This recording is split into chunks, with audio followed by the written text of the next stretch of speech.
Witness किस भारतीय खिलाड़ी की आत्मकथा है? सही आंसर क्या है? साक्षी मलिक। अब जो प्रश्न है वो खुद बखुद आंसर बतावत है। अब विटनेस के मतलब ही होता है साक्षी, गवाह, आई विटनेस, अर्थात सही आंसर होगी साक्षी मलिक। अब बोले और कंफ्यूज होकर बताओ।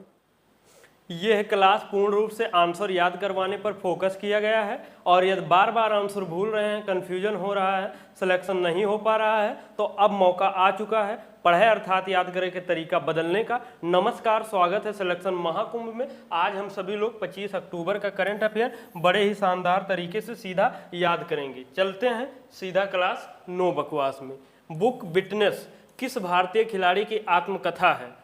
ऑटोबायोग्राफी है। सही आंसर क्या है? साक्षी मलिक। ऐसे याद करेंगे तो क्या है? विनेश फोगाट है, साक्षी मलिक, बबीता मलिक, बजरंग पुनिया, ये चारों लोग के नाम आप लोग जानते ही हैं और चर्चा में ही रहता है, सुर्खियों में रहता है, तो इन्हीं सब में कंफ्यूजन होने लगेगा। और यदि अपना तरीका फॉलो कर लिए तो एक बार याद कर लीजिए, ताउम्र के लिए याद रहेगा। आइए देखते हैं कैसे। अब सही आंसर क्या है? साक्षी मलिक। अब इसका नाम ही क्या है? विटनेस। आप इसका हिंदी में जाएंगे तो क्या मिलेगा? गवाह कौन है, साक्षी कौन है, साक्षी कौन है, तो ले आंसर हो गया, खत्म, बाय बाय टाटा, गया। तो बस यही पैटर्न है, यही तरीका है। इसका क्या है? विटनेस। फिर से देखें क्या है? विटनेस, ऑटोबायोग्राफी, आत्मकथा किस भारतीय खिलाड़ी का है? साक्षी मलिक। अलग अलग वो सब ना समझिए तो कंफ्यूज हुई हैं। साक्षी मलिक और बबीता मलिक या जो कुछ है सारा सब में कंफ्यूज हुई हैं। अब क्या है? आप इसका हिंदी रूपेण खाली देख लीजिए। कहा है कि हिंदी अर्थ गवाह, साक्षी, साक्ष, जो कुछ पहुंच पाओ वही आपका आंसर होगा। और ऐसा ना याद हो पाओ कि भैया हम यो ना जानी थे, तो आप एक सीधा कह दिए बिट साक्षीनेस बुक ऑटोबायोग्राफी। क्या करेंगे? बिट साक्षीनेस ऑटोबायोग्राफी। जो बेटर पढ़े, जैसा पढ़े, आशा करते हैं कि हिंदी से सीधा आप आंसर निकाल लेंगे। और ऐसे जितने भी खिलाड़ी हैं आप चाहते हैं कि सबको याद करा दिया जाए तो आप कमेंट में बताओ, और जब कमेंट में बताएंगे तभी मिलेगा। अब देखिए जैसे आप लोग एक पढ़े हुए हैं प्लेइंग इट माई वे, लेकिन मैं क्या कहता हूँ अलग से आप सचिन तेंदुलकर जी को याद कर दो। नहीं करना। करना क्या है? ये नाम ही है, आप लोग नहीं जानते हो। इस बुक का नाम क्या है? प्लेइंग इट सचिन बे। क्या? प्लेइंग इट सचिन बे। एग्जाम में प्रश्न मिली प्लेइंग इट माई बे, आप बार बार बोल ही रहे हैं, पढ़ ही रहे हैं प्लेइंग इट सचिन बे, तो यहीं से आपका आंसर बात हो रहा है। जैसे a century is not enough. A century मतलब 100 और 100 मतलब 100, ठीक। और चाहे तो सीधा ये क्या बोलोगे? आ सेंचुरी इज नॉट 100 एनफ। क्या बोलोगे? ऐसे बार बार फुलों में ही, जैसे आ सेंचुरी इज नॉट बाद में एनफ फिट है ना, तो ऐसे अब बार बार बोलना ही है आ सेंचुरी इज नॉट 100 एनफ। तो 100 से आपके क्या हो जाए? सौरभ गांगुली जी। और दूसरा वर्ड उठाओ के ये गांगुली उठाई के ये करना चाहते हैं, ये कर लीजिए।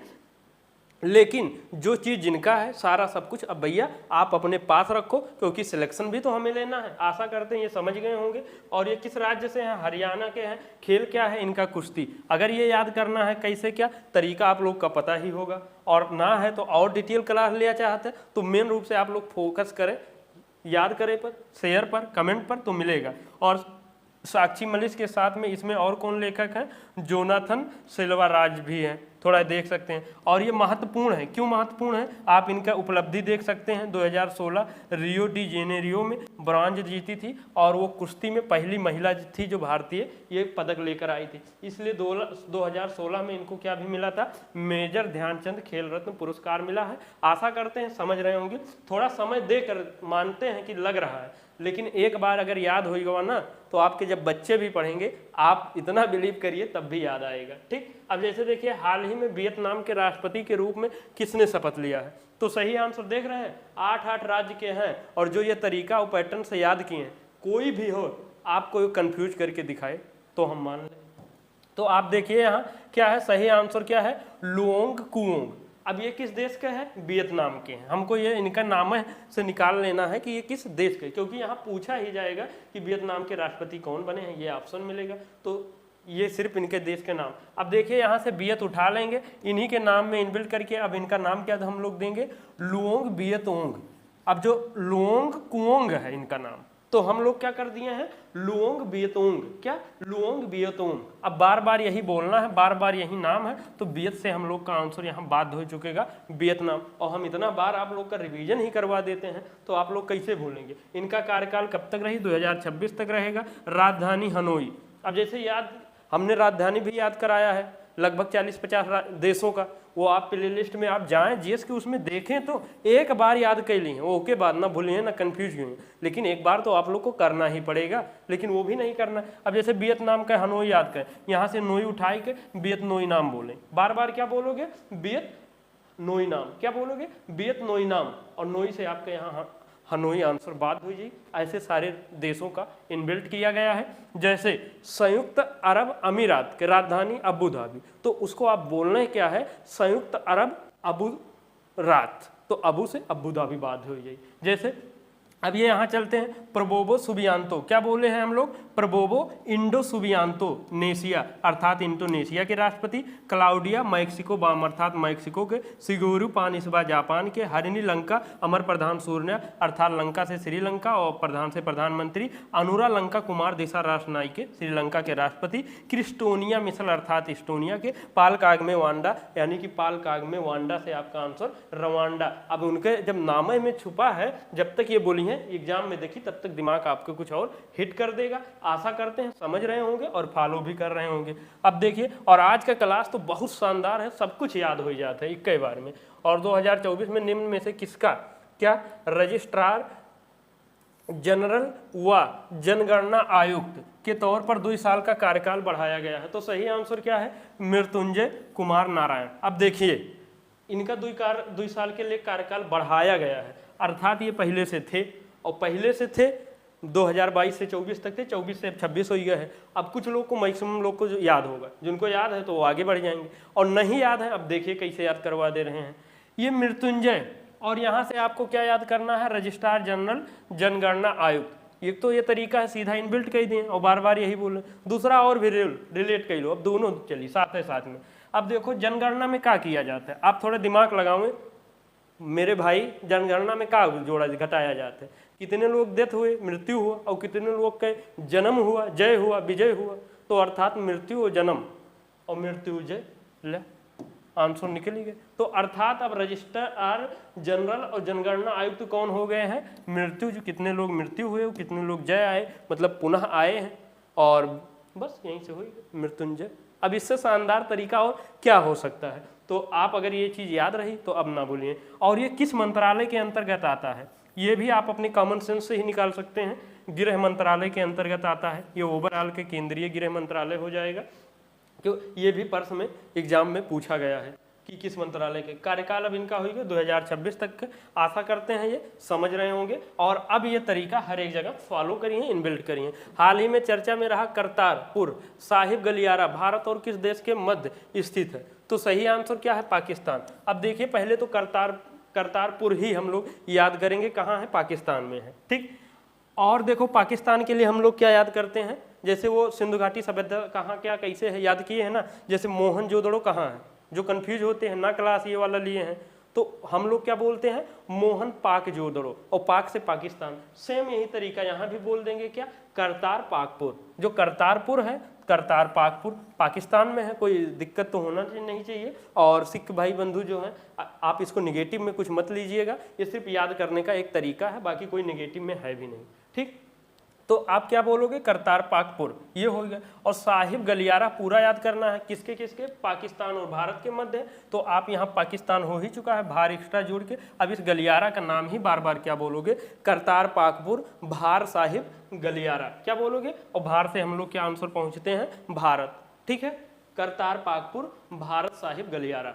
और या इसको ऐसे भी कर सकते हो करतारपुर पाक भार साहिब गलियारा, ऐसे बार बार बोलना है, तो यहीं पर पाकिस्तान भारत हो जाएगा। अब ये करतारपुर क्यों इंपॉर्टेंट है इतना यहाँ गलियारा भाग की, और ये क्या है कैसा, देखिए 2019 में एक समझौता हुआ था भारत पाकिस्तान के बीच में 5 साल के लिए, कि वहाँ पर भारतीय जो है बिना वीजा के वहाँ पर जा सकते हैं। और जाते क्यों हैं, ये जो सिख समुदाय के प्रथम गुरु हैं गुरु नानक देव जी, यहाँ पर ये लंबे समय तक अपना बिताए थे 16 वर्ष तक, और यहीं पर इनको लोक देवगमन अर्थात मतलब मृत्यु हुआ था यहीं पर, ठीक, जिन उसके सिख में ये बोला जाता है, ठीक। तो इसीलिए ये इम्पॉर्टेंट है, ये लोग जाते आते हैं। तो यहाँ 2019 में समझौता हुआ था, अब 5 साल मतलब 2024 में समाप्त होने वाला था, तो 5 वर्ष के लिए और बढ़ा दिया गया है। ये पाकिस्तान के पंजाब में रावी नदी के किनारे है, और ये भारतीयों को करतारपुर की वीजा फ्री यात्रा करने के लिए सब सारा सब कुछ आपको ये मिल गया है। और मेन प्रश्न ये बनेगा, ये भी इम्पॉर्टेंट है। और चलिए ये भी हम याद करवा देंगे सारा सब कुछ, लेकिन आपका जब सपोर्ट होगा जिससे हमें एनर्जी मिलेगा तभी सारा सब कुछ संभव हो सकता है। और हाल ही में चौथी परमाणु पनडुब्बी अरिदामन S4 कहाँ लॉन्च हुई है? तो सही आंसर क्या है? विशाखापट्टनम। अब देखिए इसका तो सही तरीका यही है, अरिदमन है और कहाँ हुआ है? विशाखापट्टनम, आंध्र प्रदेश। तो क्या करोगे? अरे विशाख दमन, क्या कर सकते हो इसको? अरे विशाख दमन, या दमन विशाख ना जोड़ के हमने पत्तनम भी जोड़ दिया है, ये भी जोड़ दीजिए, अरे दमन पत्तनम, अरे दमन पत्तनम S4 लॉन्च। तो यहीं पर पत्तनम या विशाख जो आप जोड़ेंगे, आपके पत्तनम से विशाखपत्तनम और या विशाखा से आपको विशाखापत्तनम हो जाएगा। और ये चाहते हैं चौथी परमाणु पनडुब्बी भी साथ में याद रहे, तो इसको पूरा फ्लो में बोलो ही, चौथी परमाणु पनडुब्बी अरिदमन पत्तनम S4 लॉन्च हो गए है, यहाँ से हो गए है। और भारत के पास अब कुल 4 परमाणु पनडुब्बी हो गए। लेकिन अब थोड़े आप डाउट में आई हैं, अभी तो हम लोग अरिहंत पहला नंबर और अरिघात दूसरा पढ़े थे, लेकिन हाँ ये तब पहला और दूसरा था जब ये स्वदेशी की बात की थी। और टोटल अब परमाणु पनडुब्बी 4 हो गए। पहला INS चक्र है जो क्या नाम है, अलग देश से लिया गया था, ये भी अरिदमन जो है अपना नहीं है, ठीक है, स्वदेशी निर्माण नहीं है। आशा करते हैं ये सब समझ रहे होंगे। और अब ये पनडुब्बी है का, पन मतलब पानी और डूबी मतलब अंदर डूब के जो चले वही कही जाए। अब परमाणु पनडुब्बी, तो परमाणु के मतलब क्या है? जैसे उसको अगर परमाणु छोड़ के कोनो दूसर से चलत है, डीजल से मान लिया, तो उसको क्या नाम है, नीचे से सांस लेने के लिए ऊपर आना पड़ता है। और ये परमाणु वाले में वो नीचे से काम सारा हो जाता है, इसलिए इस पर ज़्यादा फोकस किया जा रहा है। आशा कर रहे हैं जो ये सब है समझ रहे होंगे। और भारत का नवीनतम बंदरगाह जो कहाँ है? गैलेथिया खाड़ी का, ठीक, इसका नाम क्या है? Mega international container transshipment port. इतना लंबा नाम है, हम थोड़ा सा क्या एक दो शब्द यहाँ एक डाल देते हैं ना, आप लोग का दिक्कत हो रहा। अब इसमें नहीं होगा, इतना लंबा है। तो इसका नाम क्या है? Mega international container transshipment port कहाँ स्थापित किया गया है? तो सही आंसर क्या है? ग्रेट निकोबार द्वीप में। अब यहाँ से सीधा ग्रेट भी उठा लीजिए और निकोबार इसी के नाम में इनबिल्ट करके बार बार आपको बोलना है। और ये जब बड़ा है पोर्ट के नाम, तो इसके आंसर हो बड़े हुई, यहू से रिलेट कर सकते हैं, ठीक, जो उनकी मतलब वैसे वाला हुई। अब इसको क्या बोलोगे? मेगा इंटरनेशनल ग्रेट कंटेनर, यहाँ फोकस करोगे, great container Nicobar transship port. क्या? Nicobar transshipment port. क्या लिखोगे? ट्रांसशिपमेंट पोर्ट, ठीक है। और बार बार अब यही बोलना है, इस पोर्ट का नाम क्या है? Mega international great container Nicobar transshipment port. अब देखो इतना लंबा था, थोड़ा और एक जोड़ ला, बार बार बोलिए। और ऐसे नहीं करोगे तो अलग अलग तो आप करोगे ही, तो आशा करते हैं समझ रहे होंगे। बार बार यही बोलेंगे तो ग्रेट से ही आंसर ग्रेट निकोबार पर पहुंच जाइए, और वैसे ना पहुंचे तो पीछे ये भी भाई लगे हैं निकोबार, यहाँ तक पहुंचे। और ये भारत का नवीनतम बंदरगाह है, किस नंबर का? 13 नंबर का है। और ये कहाँ है? अंतर्राष्ट्रीय व्यापार मार्ग पर स्थित है, ठीक है। और अभी हम लोग एक जो मोदी जी ने आधारशिला एक बंदरगाह पर क्या रखे थे, आप लोग पढ़े हुए हैं, जो लोग यहाँ से नहीं पढ़े हैं वो क्या पढ़े हुए हैं? बधावन बंदरगाह का आधारशिला कहाँ रखा गया है? वो था महाराष्ट्र में। तो हम लोग ने इसका नाम ही क्या रख दिए हैं? वधा महावन बंदरगाह। अगर जो लोग ये तरीका से याद किए होंगे, इतनी हमारी गारंटी है कि 500% आप ना भूले हुए हैं कि ये महाराष्ट्र है, ना भूले होंगे। और जो लोग अलग अलग किए हुए हैं, पूरी पॉसिबिलिटी है मध्य प्रदेश और पता नहीं कहाँ कहाँ लगत रहा हुई। तो इसलिए अब तरीका बदल लें कि जिससे आप ना भूलें ना कंफ्यूज हो, और सिलेक्शन होगा भी उसी से। हाल ही में कर्मचारी चयन आयोग का प्रमुख किसे नियुक्त किया गया है? तो सही आंसर क्या है? यस गोपाल कृष्ण। अब यहाँ से क्या करिए, सीधा गोपाल जी को, कृष्ण जी को उठाई के और इसी में इनबिल्ट करके बार बार आप क्या बोलोगे? कर्मचारी चयनोपाल कृष्ण आयोग, कृष्ण आयोग प्रमुख। अब जो कर्मचारी चयन आयोग था, SSC स्टाफ सिलेक्शन कमीशन, ठीक है। अब इसको क्या बोल रहे हैं हम?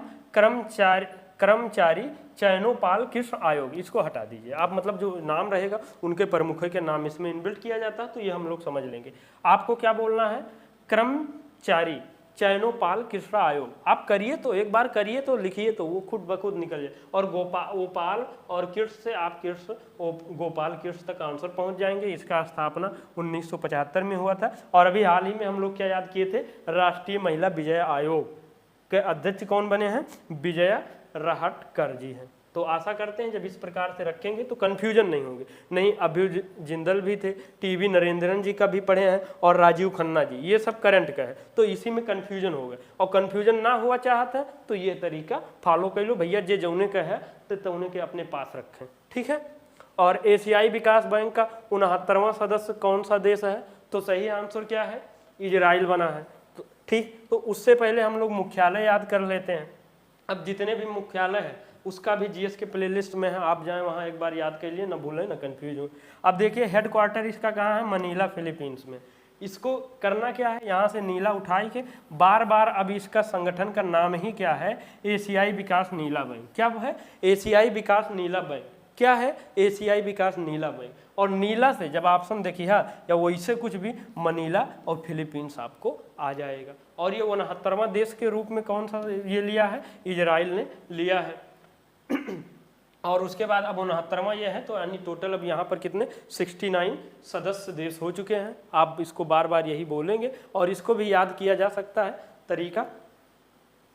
अक्टूबर 2024 में अंतर्राष्ट्रीय मुद्रा कोष ने 24-25 के लिए भारत की जीडीपी वृद्धि दर का अनुमान क्या बताया है? तो सही आंसर क्या है? 7%।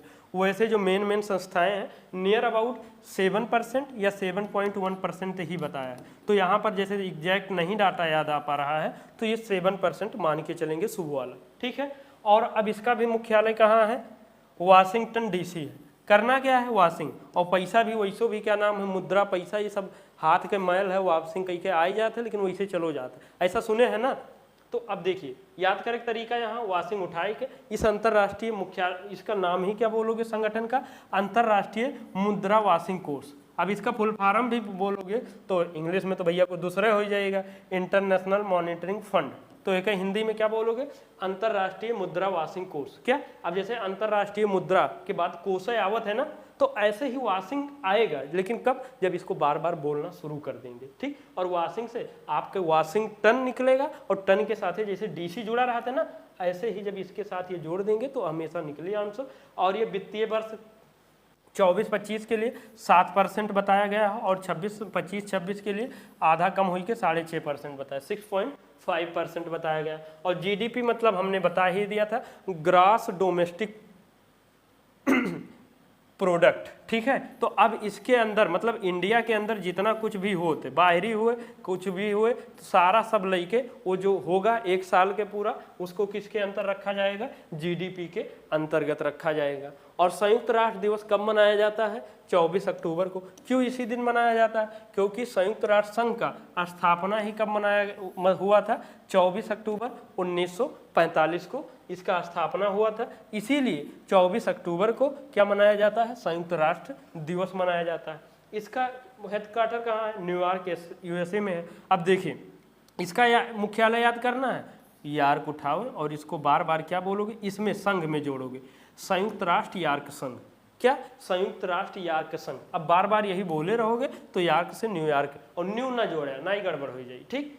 और उसके बाद उद्देश्य इसका क्या है? वैश्विक शांति को बनाए रखना है। उद्देश्य तो यह है लेकिन जो कि है नहीं, बाकी देखते हैं ले धड़ाधड़ रूस, यूक्रेन, इजराइल, लेबनान, पता नहीं कहाँ कहाँ सब युद्ध होते ही रहते हैं। तो फिर इसका संगठन के क्या? और ये कब बनाया गया था? वही जब द्वितीय विश्व युद्ध चल रहा था, उसी के बाद ये बनाया गया था कि भैया मतलब सब लोग मिलजुल के रहा जाए, शांति से बनाए रखा जाए। लेकिन ये कहाँ का बोलत है। और इसमें अब कुल टोटल सदस्य देश हैं 193 है। और इसमें अस्थाई सदस्य देश भी होते हैं जो टोटल 5 है। याद करे के लिए का आप इसे 4 ठू साथे ले लें, यूएसए और इंग्लैंड जो बड़ी बड़ी है, ये दोनों तो रहबे करी। रूस और फ्रांस दोनों एक के साथ साथ में मिलत है, ठीक। और चीन से अलग ले लीजिए। और ऐसे ना याद होते तो बताऊँ उसको अलग तरीके से याद किया जाएगा। लेकिन आप बार बार ये सब जो हमने कहा आप देख सकते हैं, याद रहेगा, ये थोड़ा आपको आसानी रहेगा। अगर आपका कोनो दिक्कत हो तो किसी प्रकार के आप यहाँ से संपर्क कर सकते हैं। और जो लोग पहली बार आए हैं तो भैया सब्सक्राइब कर लें और तरीका बदल लीजिए अब, क्योंकि यही है आपको जो जल्दी सिलेक्शन दिला सकता है। क्योंकि अगर जो 2-4 वर्ष से मान लीजिए आप लगे हुए हैं वही पुराना घिसा पिटा तरीका, तो अब एक बार 1 हफ्ता सिर्फ आप बदल के तो देखें, गारंटी है आप सब चीज़ इसी में याद करना चाहोगे। और लाइक शेयर कमेंट करें उत्साहवर्धन के लिए, जिससे और भी क्लासेज आए, क्योंकि उसी के तो एनर्जी मिलती है ना। और चलते हैं सिलेक्शन वाले जोन पर, यहीं से रिवीजन होगा। अब देखिए, हाल ही में भारतीय सेना की सुदर्शन चक्र कोर ने क्या है, स्वावलंबन शक्ति अभ्यास कहाँ आयोजन हुआ है, दया से मध्य प्रदेश आंसर निकलेगा। हाल ही में मूनलाइट यूरोपीय अंतरिक्ष प्रोग्राम किसने प्रारंभ किया है, तो सही आंसर है यूरोपीय अंतरिक्ष एजेंसी। हाल ही में आए तूफान आस्कर युवा कौन सा देश प्रभावित हुआ है, युवा से निकलेगा क्यूबा। और हाल ही में सैन्य खुफिया शहीदों को समर्पित देश के पहले सतर्क पार्क का उद्घाटन कहाँ हुआ है, तो सही आंसर हो जाएगा सतर्क महापार्क, और महा से आंसर महाराष्ट्र। हाल ही में यूएई और मोरक्को के बाद WHO से मलेरिया मुक्त प्रमाणन हासिल करने वाला मलेरिया मिस्र। और हाल ही में संयुक्त राष्ट्र जैव विविधता COP16 क्या कोलंब या कोल प्रारंभ कहाँ हुआ है, कोलंबिया आंसर हो जाएगा। और हाल ही में चर्चा में रही पुस्तक माउंटेन मैमल्स ऑफ द का है रंजीते वर्ड, ठीक, और रंजीते से आंसर निकलेगा रंजीत सिंह जी। 24 अक्टूबर 2024 में देश का यूरोपीय स्काई शील्ड पहल में कौन शामिल हुआ है, स्विट्जरलैंड हो जाएगा। और हाल ही में कालिदास रघुपति सम्मान पुरस्कार से किसे चुना गया है, तो सही आंसर हो जाएगा रघुपति भट्ट जी को। और अनुसूचित जातियों का उपवर्गीकरण करने वाला देश का पहला राज्य कौन सा है, हरियाणा, जो नायब सिंह सैनी जी हैं यहाँ के मुख्यमंत्री। अब कुछ लोग का ये डाउट हो रहा होगा कि अगले साल जब बदल जाएंगे तब, अब भाई अलग अलग वाले में भी बदलेंगे, तो जो हम जोड़ के याद किए हैं हम भी उसमें बदल लेंगे, मॉडिफाई तो करते रहते हैं, ठीक। आशा करते हैं आप समझ रहे होंगे। और किसी प्रकार के आपको डाउट है, कोई इंप्रूवमेंट चाहते हैं, तो आप लोग का पुनः पूरी तरह से स्वागत है, क्योंकि कोई चीज़ परफेक्ट नहीं होता, हम भी इम्प्रूव करेंगे। और आप सब लोग इस पर ध्यान दीजिए। और यहाँ पर PDF टेलीग्राम चैनल पर मिलता रहता है, क्विज PDF सारा सब कुछ लिए जुड़ सकते हैं। इन्हीं सब शब्दों के साथ में सिलेक्शन महाकुंभ परिवार से जुड़ने के लिए बहुत बहुत धन्यवाद। जय हिंद, जय भारत।